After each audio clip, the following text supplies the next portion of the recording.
90 రోజుల కోర్సు పూర్తి చేస్తే చాలు 100% ప్లేస్మెంట్ సపోర్ట్ తో సాఫ్ట్వేర్ జాబ్ మీ సొంతం. వెంటనే కోడ్ జ్ఞాన్ డెస్టినేషన్ ని సంప్రదించండి. Welcome to Suman TV. 12వ ప్లీనరీ రంగరంగ వైభవంగా జరుగుతుంది. మండు టెండర్ కూడా లెక్క చేయకుండా లక్షలాది మంది జనం వస్తున్నారు. మన ముందున్నారు. మొదటి నుంచి కూడా పవన్ కళ్యాణ్ గారితో వెన్నంటి నడిచి మంగళగిరి నుంచి ఒక చేనేత కార్మికుడి స్థాయి నుంచి ఈ రోజున జనసేన పార్టీ చేనేత విభాగానికి చైర్మన్ గా ఉన్నారు. అదేవిధంగా medical infrastructure corporation of Andhra Pradesh కి చైర్మన్ గా ఉన్నారు చిల్లపల్లి శ్రీనివాస్ గారు మనతో ఉన్నారు. ముందు 10వ ప్లీనరీ ఇప్పటం, 11 మచిలీపట్నం, 12 పిఠాపురం. ఎక్కడ దశాబ్దన్నర పైనే నాయకుడు విజయం సాధించాల. ఫస్ట్ టైం విజయోత్సవంతో దేశ రాజకీయాలను శాసించే పరిస్థితుల్లో మీ నాయకుడు పవన్ కళ్యాణ్ గారు ఉన్నారు. అంటే గెలుపు అనేది లేకుండా ఓటమిని మీరు ఇన్నాళ్ళు భరించారు. ఎలా నాయకుళ్ళు పవన్ కళ్యాణ్ గారికి వెనక అంటే ఇటువంటి రాజకీయాలు దశాబ్దాల తరబడి అనే పార్టీలు ఉన్నాయి. జనసేన పార్టీని ఎంచుకోవడంలో మీ ఆంతర్యం ఏంటి? దాదాపు దశాబ్ద కాలం పోరాటం పవన్ కళ్యాణ్ గారు చేయడానికి సిద్ధపడి ఆయన ఒక స్లోగన్ ఇచ్చారు అప్పట్లో. 25 సంవత్సరాలు నాతో కలిసి రావడానికి సిద్ధంగా ఉంటే మార్పు చూపిస్తాను అనేది ఆ రోజున ఏమీలో పవన్ కళ్యాణ్ గారు ఒక్కడే ఆ రోజున పార్టీని స్థాపించి ఒక గుండెల నిండా ధైర్యం దించుకొని ఆ రోజున పెట్టుకోవడం నిజంగా మాలాంటి వాళ్ళకి చాలా మందికి ఇన్స్పిరేషన్. ఆ క్రమంలో నేను చేనేత విభాగంలో మా కమ్యూనిటీలో రాష్ట్ర స్థాయిలో మంగళగిరి చేనేత విభాగానికి రాష్ట్ర స్థాయిలో మేము పోరాటాలు చేస్తాం. ఆ టైంలో పవన్ కళ్యాణ్ గారిని కలిసినప్పుడు మేము 2016లో ఆయన చెప్పే విధానం, ఆయన ఏం లేదు, ఆయన ఒక్కడే ఆ రోజున రాష్ట్రాన్ని కాదు దేశాన్ని సాధించే స్థాయికి ఈ రోజు మనం తీసుకొచ్చారంటే ఆ రోజు మాకు కనిపించింది ఆయన ఉన్న తపన. అందుకే నాలాంటి మంది చాలా మంది నాయకులు ఆయనతో జర్నీ చేయడానికి సిద్ధంగా ఉన్నాం. కానీ ఈ 12 సంవత్సరాల్లో ఈ పోరాటంలో చాలా మంది ఉన్నారు నాలాంటి. ఈ రోజున ఈ సంబరాలు జరుపుకోవటానికి వారందరూ కూడా ఈ రోజున వస్తా ఉన్నారు. ఎందుకంటే ఆంధ్ర రాష్ట్రం అంటే విభజన పడ్డ ఆంధ్రప్రదేశ్ కి నా వంతు నేను దగాబడ్డి విభజన జరిగిన ఆంధ్రప్రదేశ్ ఆ రోజున 2014లో దానికి నేను అండగా ఉండాలి అని చెప్పి ఆ గుండె ధైర్యం పెట్టుకుని ఆ రోజు పార్టీ పెడతామంటే అది ఎలాంటి వ్యక్తులు ఎంతో సంవత్సరాల అనుభవం ఉన్న పార్టీలు కూడా మట్టి కలిసిపోయినాయి. కానీ ఆ క్షణంలో ఈయన పార్టీ పెట్టి నేనున్నానని చెప్పి ఎటువంటి పొత్తు పెట్టుకుని టీడీపీతో ఆ రోజున ఎటువంటి సీట్లు ఆశించుకోకుండా ఆయన నిలబడతాం నిజంగా గ్రేట్. అలాగే 2019లో పార్టీ అందరినీ సమాయత్తం చేసి 170 స్థానంలో పోటీ చేసి 2 చోట్ల గెలవపోయినా కూడా ఒక్క సీటు కూడా రాకుండా ఆ రోజున అయినా కానీ పవన్ కళ్యాణ్ గారు లేదు మనం రాష్ట్రం కోసం నిలబడతాం, మనం చేద్దాం అని చెప్పి ఆ రోజు కూడా మాలాంటి వాళ్ళందరికీ చేస్తే నిజంగా ఇప్పటం సభ కానీ మచిలీపట్నం కానీ ఆ వైఎస్ఆర్సీపీ గవర్నమెంట్ లో ఎంత టార్చర్ పెట్టారో మాకు తెలుసు. చివరి కడపలో కూడా ఏ పార్టీలు కూడా ధైర్యం చేయాలి. కడపలో మీటింగ్ చాలా పెద్ద సక్సెస్ ఆ రోజున.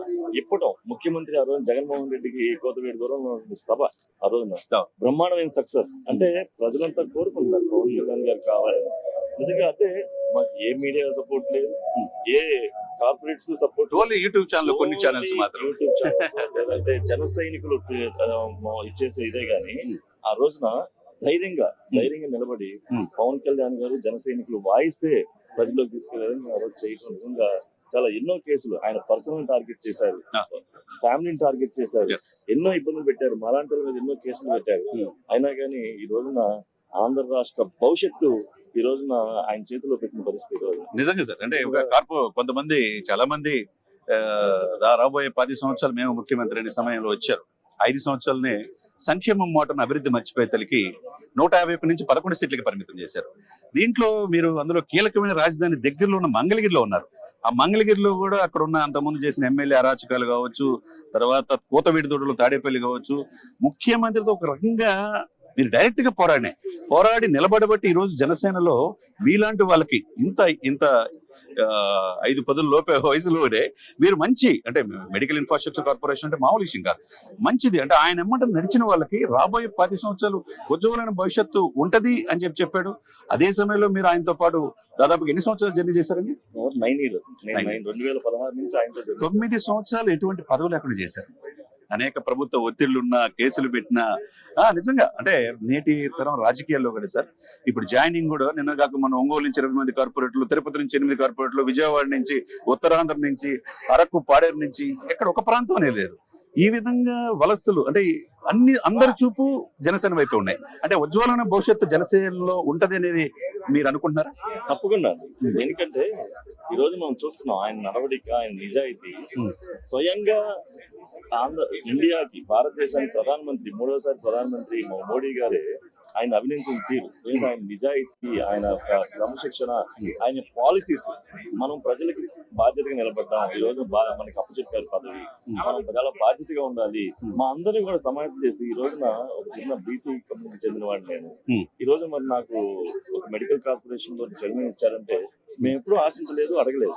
కానీ ఆయన గుర్తించి ఎప్పుడు కూడా చెప్తుంటారు, పదవులు ముఖ్యం కాదు, మనకి పని చేయడం కావాలి, మన పదవుల కోసం పని చేయొద్దు అని చెప్పి చాలా మంచి మంచి విషయాలు చెప్తా ఉండేవారు. ఈ రోజున రాష్ట్రంగా ప్రపంచం ఆయన చూస్తుంది. పవన్ కళ్యాణ్ అనే వ్యక్తి కాదు, శక్తి అని చెప్పి ఈ రోజున ఎంత గొప్పగా చూస్తుందంటే నిజంగా మేము అందులో భాగస్వాములైనందుకు నాకు నిజంగా చాలా హ్యాపీగా ఉంది. ఈ రోజున ఎక్కడ చాలా మంది చాలా రకాలుగా ఎక్కడా గెలవని వ్యక్తి ఈ రోజున 21 ఎమ్మెల్యేలని ఆయనతో పాటు 164 సీట్లు, ఆయనతో పాటు 163 సీట్లు గెలిపించారు. తర్వాత 21 మంది ఎంపీలు గెలిపించారు. ఈ విజయం దేశ చరిత్రలోనే ఒక రోల్ మోడల్ గా మారిపోయాడు పవన్ కళ్యాణ్. మీరు అన్నట్టు ఈయన రాష్ట్ర సంపద కాదు, ఈ రోజు దేశ సంపద అయిపోయాడు. మీరు అన్నట్టు జాతీయ భావజాలంతో మోదీ గారు ఎలా ఉన్నారు, ఆయన అడుగు జాడల్లో 100% సక్సెస్ రేట్ తో ముందుకెళ్తున్నారు. దీంట్లో మీరు ఎలా, అంటే మీలాంటి నాయకులకి ఉజ్వలమైన భవిష్యత్తు ఈ పార్టీలో ఉంటుందని మీరు భావిస్తున్నారు? నిజంగా మీరు చెప్పిన వాడు నాకు చాలా బాగా నచ్చింది. పవన్ కళ్యాణ్ అనే వ్యక్తి రాష్ట్ర సంపద కాదు, దేశ సంపద. నిజంగా చాలా వాస్తవం. తప్పనిసరిగా ఆంధ్ర రాష్ట్రమే కాదు, ఈ రోజున సౌత్ ఇండియాలో ఉన్న అన్ని రాష్ట్రాలు, ఆఖరికి మహారాష్ట్ర, అలాగే ఢిల్లీ, తమిళనాడు, కర్ణాటక, కేరళలో కూడా అన్ని సదరన్ స్టేట్స్ తప్ప దక్షిణాది రాష్ట్రాలు అన్ని కూడా ఈ రోజున ఎంత ఉవ్వెత్తున ఆయన కోసం మనం చేస్తా ఉన్నాయంటే ఈ రోజున ఈ సభకు కూడా మహారాష్ట్ర నుంచి వస్తున్నారు, కేరళ నుంచి వస్తున్నారు, తమిళనాడు నుంచి వస్తున్నారు, కర్ణాటక నుంచి వస్తున్నారు.